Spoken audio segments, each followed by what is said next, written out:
just been an explosion at the Fukushima Daiichi nuclear power plant. We're going to take a look at what happened in Japan, and we'll work to see what changes we might need to make, if any, to our system.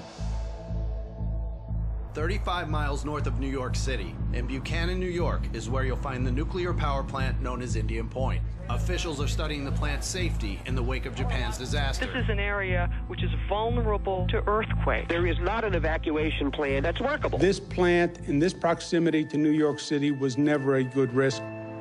So you have the largest, most dense population around any plant in the United States is around Indian Point. Everyone has their fingers crossed under the table, and they're like, let's just hope nobody f***s up and they don't have an accident. You told us time and time again that what happened in Fukushima could not happen. Well, it did. The guys doing their job. They don't know how to do their job. Yes, they do. They talk about home away from home.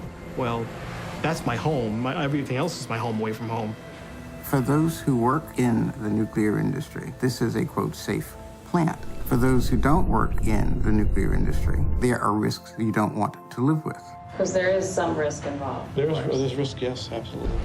We try to minimize that risk as much as we can. That's our job.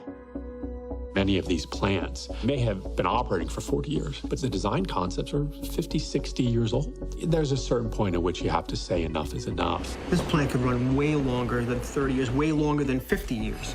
I don't see why we can't just continue to inspect and replace and repair as necessary. You say we don't need things to be looked at because the industry says it's too costly. What does that make you but whores to the industry? The influence of industry in government is extreme right now. And if they don't get their way, they have ways to get their way. With so much attention focused on Indian Point, the future of nuclear plants in the United States might depend on what happens here.